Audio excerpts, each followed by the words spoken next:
Hi YouTubers, it's me, Zipster. Let me tell you, I'm afraid it's a very expensive day today. I knew it would be. I had an appointment scheduled to have my car inspected. You know how that goes. You always think, well, there's nothing wrong with it. Then they're telling you, well, you need new brake shoe pads or catalytic converter or something. And it's always like hundreds of dollars. And let me advise you this: do not ever take your car to Jiffy Lube, because no matter, even if you're just going in for the 1999, lube and grease, whatever special and oil change, that 1995 turns into $400 every time you go there. I don't know what the hell they're telling you. Well, you need a this and this is rusted out, and it's like, but I just had a new engine put in the car, and well, this isn't even part of the engine. It's $400, so I don't go to them anymore. I found these new people that live just up the street from my house. It's run by this Lebanese couple, and I'm not talking about American, eyes Lebanese people. I'm talking about off the boat, where you can barely understand what they're talking about. They got like religious icons hanging on the wall in the gas station, and they're always burning incense and playing like sitar music or something, which I didn't even know that the Lebanese people did that.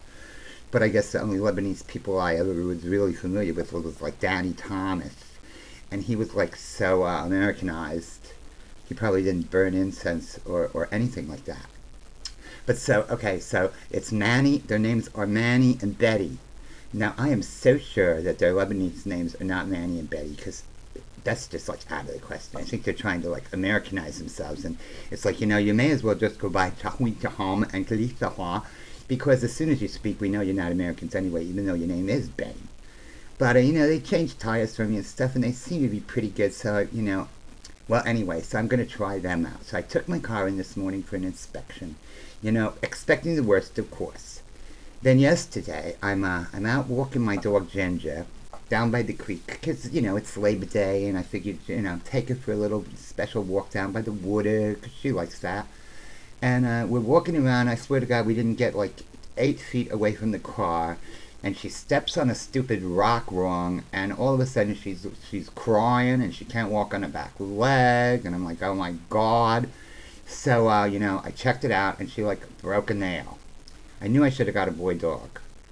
Anyway, but she like broke a nail, like serious, like down to like I don't want to get into the details because it makes me pukish. But let's just say there was blood on her foot.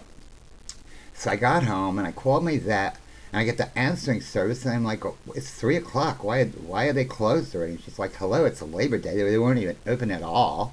So I said, okay, fine.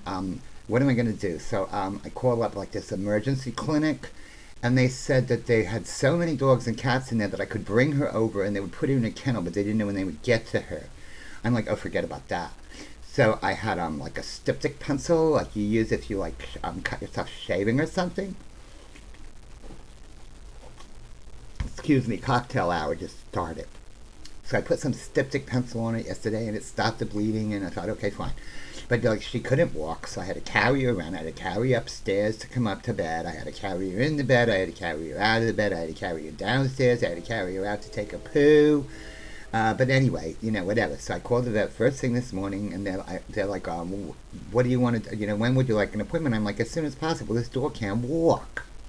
So she said the earliest thing I have is 1:40. Now this is at 9 o'clock in the morning. I'm like, fine. What are you gonna do? So I take the dog in.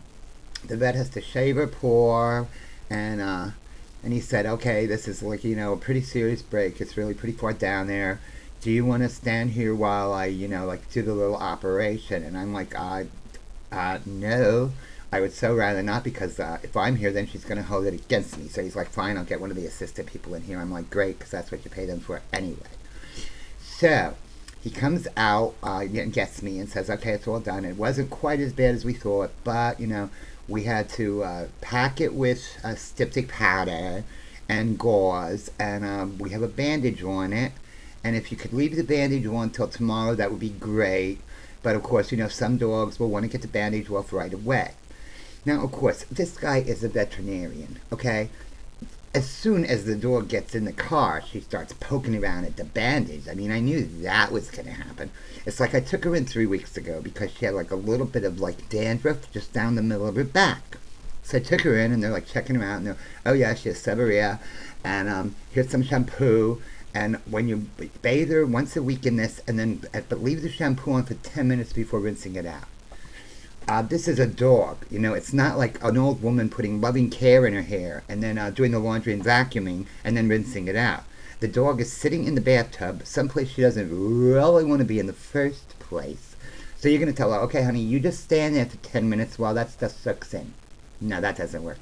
So what I did instead was I gave her a 1-minute bath every day for 10 days, and it seems to be getting a little better.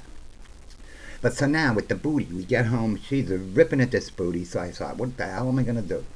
So I knocked her out with some Xanax. I figured I'll just keep her in a coma for 2 or 3 days, and then when she finally wakes up, it'll be all healed and everything will be better, and nobody will be any the worse off. Anyway, that was $123 right there. Now I'm thinking, geez, $123 for the dog, $400 for the frickin', I'll kill myself, I swear. I'm like, this is going to be like a $500 day. So I just got back from Manny and Betty's, okay? I get up there, I'm like, what's the bad news? He said, no, we didn't have to do anything. We just did the inspection, the emissions, and an oil change, $80. I'm like, oh my God, instead of like a $500 day, this was a $200 day. So I went over to the beer distributor. I bought $100 worth of beer. I bought 4 cartons of cigarettes. I went to the liquor store and got a case of mudslides. So I'm going to be good for a while. It still cost me $500, but at least I got some fun stuff. You know what I'm saying? Hey, maybe I'll talk to you later. I got a big card game tonight. If it goes bad, I'm going to need somebody to talk to. Okay. Thank you.